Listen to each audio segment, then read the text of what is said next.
৫ ফেব্রুয়ারি শেখ হাসিনা ছাত্রলীগের সাথে ভাষণ দেবেন।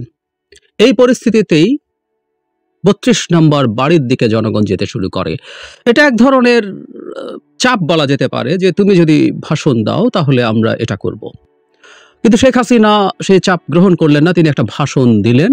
ভাষণটা আমাদের সামনে চলে এসছে এবং আমি বলেছি আমাদের দেশের মিডিয়া এটাকে পাবলিশ না করলে, এটা নিয়ে কথা না বললেও আমি মনে করি এটা আসলে শোনা দরকার, বোঝা দরকার এবং শোনা দরকার, হুইচ ইজ ভেরি ইম্পর্টেন্ট। কারণ আমি ওনার এই ভাষণটা ৫ আগস্টের পর যত জায়গায় যেভাবে কথা বলেছেন, কারোর সাথে পার্সোনাল কনভারসেশন যেটা পরিকল্পনা করে ফাঁস করা হয়েছে সেগুলো হোক বা কোথাও কোনো ভাষণ দিক, কোনো সভায় কথা বলুন, প্রত্যেকটা মন দিয়ে শোনার চেষ্টা করেছি। কারণ বহুবার বলেছি, আপনারা নিশ্চয়ই জানেন যে একটা মানুষের সবচেয়ে ভালো কমিউনিকেশন পাওয়া যায় তাকে দেখলে কথা বলার সময়। কিন্তু আমরা সেটা যেতে পারছি না, অন্তত তার বক্তব্য শোনা, তার তিনি কীভাবে কথা বলছেন, তার স্ট্রেস, তার ইন্টোনেশন, এটাকে ইনফ্লেকশন অফ ভয়েস বলে।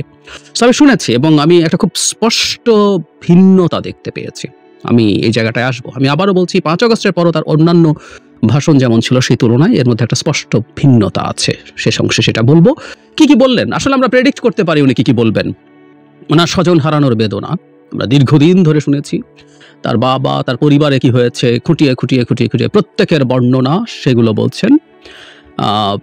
ডক্টর ইউনূসের বিরুদ্ধে অনেক কথাবার্তা, যত ঘটনা ঘটেছে, ছাত্র জনতা, সাংবাদিক, পুলিশ, সব হত্যাকাণ্ড ডক্টর ইউনূস ঘটিয়েছেন। শুধু সেটা না, ডক্টর ইউনূসকে আরও ক্ষোভ ছাড়াচ্ছেন। আমি সেই প্রসঙ্গে পরে আসতে কিছু পয়েন্ট টুকে রেখেছি শুনতে মানে যুক্তি দিচ্ছেন, মানে শেখ হাসিনার যুক্তি খেয়াল করুন। মানে নারীদের ফুটবল বন্ধ প্রসঙ্গে ওনার যুক্তি হচ্ছে, প্রথম ইসলাম গ্রহণ করেছেন একজন নারী, উনি খাদিজার কথা বলছিলেন। মানে এটা হলো যুক্তি, উনি মনে করেন, এই হচ্ছে তার লেভেল, পাল্টা মন্তব্য করার কিছু নেই।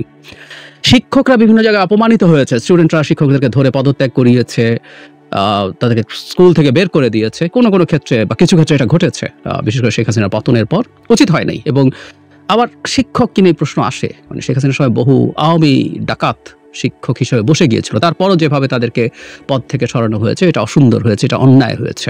কিন্তু এখানে খুব ফানি একটা ঘটনা, মানে একটা মানুষ কত নীচ উনি যুক্তি দিচ্ছেন, প্রধানমন্ত্রী হওয়ার পরও আমার ইউনিভার্সিটির শিক্ষকদের, স্কুলের শিক্ষকদের সম্মান করতাম, পা ধরে সালাম করতাম। মানে তার মাইন্ডসেট হচ্ছে উনি এটা করুণা করছেন। উনি প্রধানমন্ত্রী হওয়ার পরও, মানে প্রধানমন্ত্রী হওয়ার পর আপনার স্কুলের টিচারদেরকে আপনাকে ভুলে যেতে হবে, ওদেরকে আর পাত্তা টাত্তা দিতে হবে না। কিন্তু উনি এতই মহান যে উনি এরপরও পা ধরে সালাম করেছেন। মানে একটা মানুষ এটাকে যুক্তি মনে করছেন, এটাকে অন্য বিষয়টাকে তাচ্ছিল্য করার জন্য ব্যবহার করছেন। খেয়াল করি, উনি দেশকে জাতির পিতা বঙ্গবন্ধুর স্বপ্নের মতো করে গড়ে তুলতে চেয়েছেন। সত্য কথা মাঝে মাঝে এভাবে বেরিয়ে যায়। তার পিতার, উনি জাতির পিতা নন, উনি তার পিতার শেষ মুহূর্তের স্বপ্ন ছিল বাংলাদেশকে একটা একদলীয় রাষ্ট্রে পরিণত করে উনি তার এটাকে বাদশাহীতে, রাজত্বে পরিণত করা। হি ডিড ইট, উনিও তাই করেছেন। তবে একটা ডিফারেন্স আছে, শেখ মুজিবের চাইতে শেখ হাসিনা অনেক বেশি বাজে, নোংরা।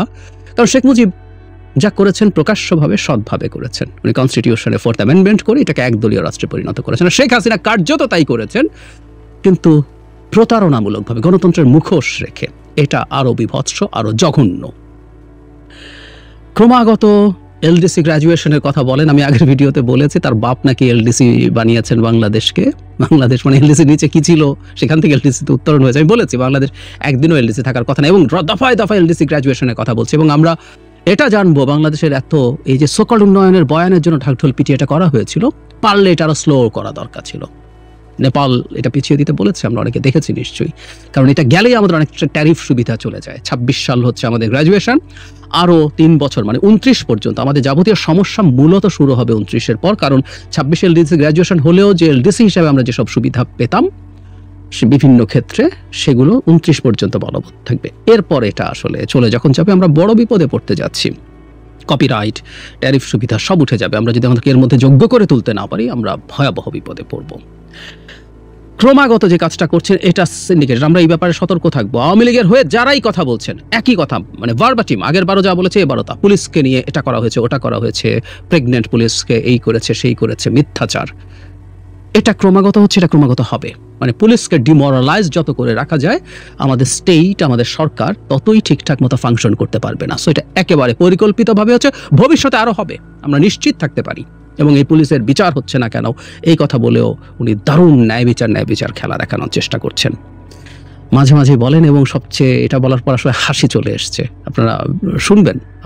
আমি প্রত্যেককে বলছি, আমার কি অপরাধ, আমার অপরাধটা কি আমি সেটা জানতে চাই।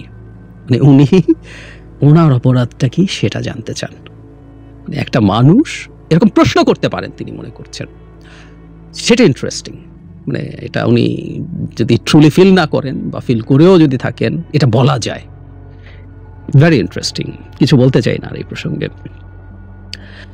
ডক্টর ইউনূসের প্রতি ওনার খুব ক্ষোভ। উনি নাকি ডক্টর ইউনূসকে এবং তার মাইক্রোফিন্যান্সকে সারা পৃথিবীতে পরিচিত করিয়েছেন। 96 সালে ক্ষমতায় আসার পর তিনি কিভাবে গ্লোবাল ফোরামে স্পেনের রানীর উপস্থিতিতে, হিলারি ক্লিন্টনের উপস্থিতিতে এসব করেছেন। তাহলে একটা প্রশ্ন থেকে যায়, এই ডক্টর ইউনূস না সুদখোর, এই ডক্টর ইউনূস না গরিবের রক্তচোষা? তো গ্রামীণ ব্যাংকের সুদ কি তখন নিচু ছিল? আরো বেশি ছিল। তো সেই সুদখোরকে উনি প্রমোট করছেন। তো সুদখোরের প্রমোটার শেখ হাসিনা, তো তার যদি ডক্টর ইউনূস বিরাট খারাপ লোক হয়ে থাকে, শেখ হাসিনা তো তার 10 গুণ 100 গুণ 1000 গুণ বেশি খারাপ। উনি তাকে প্রমোট করেছেন গ্লোবালি এবং খেপতে একটা পর্যায়ে ডক্টর ইউনূসকে বেঈমান, মোনাফেক ইত্যাদি ইত্যাদি বলেছেন। তবে একটা ব্লান্ডার ডক্টর ইউনূস করেছেন, সেটা শেখ হাসিনাও ব্যবহার করছেন, এটা ভারতীয় মিডিয়া প্রচুর ব্যবহার করছে, যে meticulously planned movement, master mind আছে। ফলে আমাদের এই যে স্পন্টেনিয়াস সারপ্রাইজিং, এটা উনি আবার একটু যোগ করছেন। ডক্টর ইউনূস তো বলেন না আমার মেটিকুলাস প্ল্যান, শেখ হাসিনার মতো মিথ্যুক সেই কথাটাও ঠিকভাবে বলবেন না আমরা জানি। উনি বলেছেন যে ডক্টর ইউনূস বলেছেন এটা তার মেটিকুলাসলি প্ল্যান দিয়ে ইত্যাদি ইত্যাদি। যাই হোক, এটা হচ্ছে ব্লান্ডার। এটা কিভাবে আমরা রিকভার করবো জানি না। ডক্টর নিজে চেষ্টা করেছেন। দাভোসে উনি ঠিক আমরা যা বলি এটা একটা স্পন্টেনিয়াস সারপ্রাইজিং, যার কোনো রকম কোনো লিডার ছিল না, তিনি সেটা বলেছেন। সম্পদের কথা, সন্তানদের পড়াশোনা করিয়েছেন, কোনো সম্পদ রেখে যেতে পারবেন না।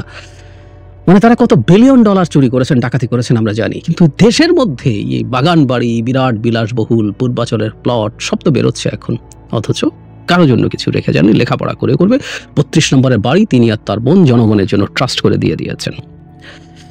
এবং কি ধরনের অডিয়েন্সের সাথে উনি কথা বলেন বা অডিয়েন্স প্রতি তার পারসেপশন উনি আগেও ব্যবহার করেছেন, এটা আবারও ব্যবহার করছেন।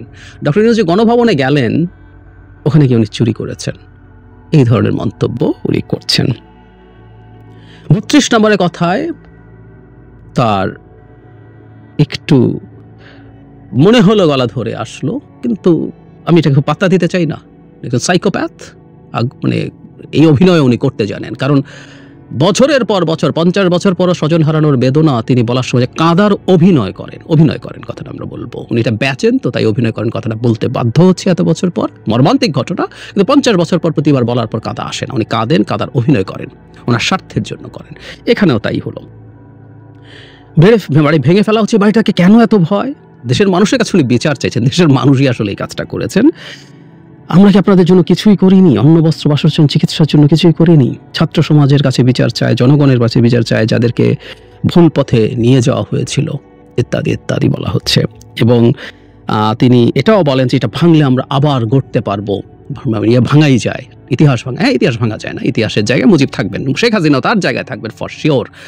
বাংলাদেশের না শুধু এই অঞ্চলের সবচেয়ে ঘৃণিত স্বৈরশাসকদের একজন শেখ হাসিনা তার জায়গা পাকাপোক্ত করে ফেলেছেন, কোনো রকম কোনো সন্দেহের কিছু নেই। কিন্তু আবার গড়তে পারবেন বলাতে মনে হলো বেগম খালেদা জিয়াকে তার বহু বছরের বাস করা বাড়ি থেকে উচ্ছেদ করেছিলেন। শুধু উচ্ছেদ না, তার যখন রমরমা স্বৈরাচারীর সময় তখন বিদ্রুপ করছিলেন, তালির মধ্যে মাস্তানের মতো বলছিলেন। কোনো একদিন তিনি ক্যান্টনমেন্টে ঢোকা নিয়ে ঝামেলায় পড়েছেন, সেদিনই ডিসিশন, যে সুযোগ পেলেই তাকে তুড়ি মেরে বলছেন বের করে দিয়েছি। তো ওইখানে সেই বাড়ি থেকে উচ্ছেদ করে বহুতল ভবন হয়েছে, পথ উনি দেখিয়েছেন। এই 32 নম্বরেও কি স্থাপনা তৈরি হবে, লোকজন এখন সেসব হিসাব করছে। and they're rightly doing that। আর এসে কোনোদিন করবেন আপনি, মানে শেখ হাসিনা যতদিন আপনি এভাবে কথা বলতে থাকবেন, আওয়ামী লীগের ফিরে আসার যদি তিল পরিমাণ সম্ভাবনাও থেকে থাকতো, ওটুকু আরো দূরে সরতে থাকবে। আমি জানি না উনি বোঝেন কিনা। তারপর তিনি আগুনের কথা এনেছেন, মেট্রো রেলে আগুন, বিটিভির আগুন। আমার মনে পড়লো মুহূর্তের মধ্যে তার সেই মায়াকান্নার কথা।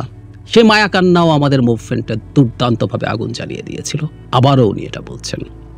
উনি আহতদের দেখতে যাচ্ছেন, উনি মেট্রো রেল বিটিভি দিয়ে কাঁদছেন। অভ্যুত্থানকারীদেরকে ফ্যাসিবাদী বলছেন, তাকে নাকি ফ্যাসিবাদী বলা হয় এটা ঠিক না। আসলে তাকে ফ্যাসিবাদী বলা উচিত না। আমি বহুদিন থেকে বলছি, প্লিজ, একটা ডাকাতকে কেউ ফ্যাসিবাদী বলেন, একটা মাফিয়াকে কেউ ফ্যাসিস্ট বলেন না। হিটলার মুসলিনি অপমানিত হয়, বহুবার বলেছি, হিটলার মুসলিনি অপমানিত হয় শেখ হাসিনাকে যদি আমরা ফ্যাসিস্ট বলি, খুব সিরিয়াসলি মনে করি। আপনি ফ্যাসিবাদী নন, আমি বলি না, অন্তত প্রথম দিন থেকে এই আলাপটা করছিলাম। ডক্টর ইউনূসের ক্ষমতা দখল অবৈধ, উনি অবৈধভাবে ক্ষমতায় আছেন। আমি একটা কথা বলতে চাই, আমাদের দেশের বহু মানুষ এখনো বসে বসে এই কথা বলেন, যাদের একটা ভিন্ন কিছুর পরিকল্পনা ছিল এবং এখনো আছে। এগুলো আমরা বলে বলে না শেখ হাসিনা এবং ভারতের হাতে অস্ত্র তুলে দিই, আমরা কেয়ারফুল থাকি। শেষ কয়েকটা কথা একটু বলতে চাই, সেটা হলো তিনি দেশের মানুষকে অন্যায় প্রতিবাদ করতে বলছেন, তিনি বাংলাদেশের মানুষের সাথে আছেন। মানে শেখ হাসিনা যদি আমাদের পাশে থাকে, আমরা কিন্তু আবার গেছি, আমরা অনুরোধ করব দয়া করে আপনি আমাদের পাশে আর থাকেন না। অনেক দিন ছিলেন গায়ের জোরে, সেই দেশ শেষ হয়ে গেছে। তার দুটো কথা আমি গ্রহণ করি, এবং উনি যে অর্থে বলেননি, আমরা পাল্টা অর্থে বলি। উনি বললেন শেষের দিকে, সে কনক্লুডিং রিমার্কসে, আসুন মুক্তিযুদ্ধের চেতনায় দেশ গড়ে তুলি। মুক্তিযুদ্ধের চেতনা যে শব্দযুগল আছে, এটাকে ডেরোগেটরি করে একটা ফালতু শব্দে পরিণত করেছেন মানুষ, নানা রকমভাবে বলেন। কিন্তু আমাদের যে মুক্তিযুদ্ধের সাম্য, মানবিক মর্যাদা এবং সামাজিক ন্যায় বিচারের ভিত্তিতে একটা দেশ গড়ে তোলার চেতনা ছিল, সেই চেতনা মতো আমরা দেশ করব। এবং শেখ হাসিনা এটার পথে বিরাট বাধা ছিলেন, একমাত্র বাধা সে সংসদের বিরুদ্ধে ছিলেন, ওটা আমরা দূর করেছি। আমরা বিতর্ক করব, ঝগড়াঝাটি করব, একটু মারামারিও কখনো করে ফেলতে পারি, কিন্তু ওই প্রধান বাধাটা যেহেতু গেছে, সত্যিকার অর্থে মুক্তিযুদ্ধের চেতনায় দেশ গড়ে তুলব। আর তার মানুষ, তার সরকারটা, তার রেজিমটা শতভাগ ঠিক উল্টো, মুক্তিযুদ্ধের চেতনার উল্টো ছিল, যদিও তারা সেটা বেচতো কিছু মানুষকে দিয়ে। এবং আরেকটা কথা বলছেন, বাংলাদেশ আবার ফিরে আসবে, এবং এই বাক্যটা বলছেন, শহীদের রক্ত বৃথা যেতে পারে না। উনি মুক্তিযুদ্ধের শহীদের কথা বলছেন, আমিও মনে করি শহীদের রক্ত বৃথা যেতে পারে না। শেখ হাসিনা যাদেরকে হত্যা করেছেন, শহীদ করেছেন, তাদের রক্ত বৃথা যেতে পারে না। এই বাংলাদেশ, শেখ পরিবার অন্তত, আওয়ামী লীগ কবে কোথায় কিভাবে থাকবে, কতটুকু হয়ে থাকবে, সেটা সময় বলবে। কিন্তু এই শেখ পরিবারের এই দানবগুলোর, এই বিভৎস অসভ্যগুলো বাংলাদেশের স্বাধীন বাংলাদেশের, গণতান্ত্রিক বাংলাদেশে থাকবে না। শহীদের রক্ত বৃথা যেতে পারে না, বৃথা যেতে আমরা দেব না। আসলে একটা বিষয় একটু মিস হয়ে গিয়েছিল, তাই একটু যোগ করে দেওয়া দরকার বলে মনে করছি। সেটা হলো শেখ হাসিনা তার এই বক্তৃতায় যে জিনিসটা আসলে সবচেয়ে উল্লেখযোগ্য আমার কাছে মনে হয়েছে, তার এই কথাগুলো, বক্তব্যগুলো মোটামুটি একই, এগুলো উনি প্রায় বলেন, কিন্তু ওনার বলার ঢং খুবই খুবই ফাম্বল করছিলেন। তার কথার মধ্যে কোনো কনফিডেন্স খুঁজে পাওয়া যায় না, আপনারা একটু শুনে দেখবেন, কোনো কনফিডেন্স ছিল না।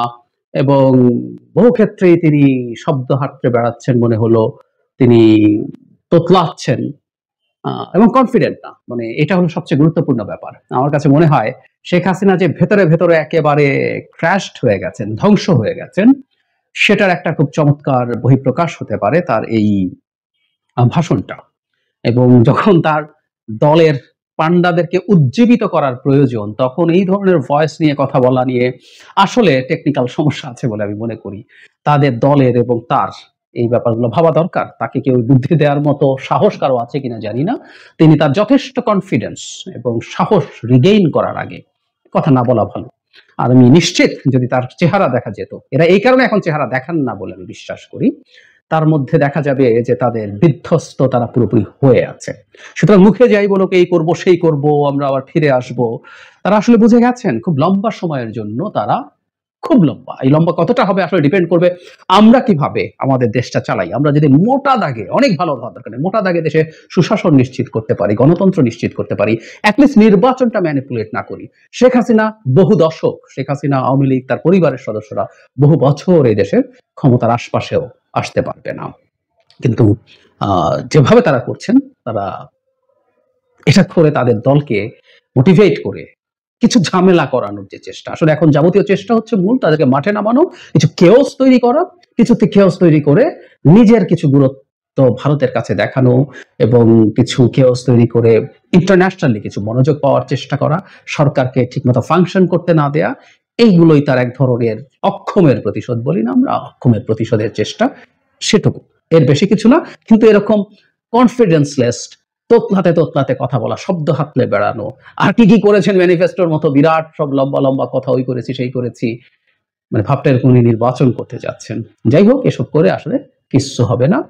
আর উনি ব্লান্ডার করবেন সেদিন, যেদিন উনি ওনার চেহারা দেখাবেন। এই কারণেই আমি মনে করি এইটুকু হয়তো উনি বোঝেন, তাই উনি চেহারা দেখাতে যাচ্ছেন না হয়তো।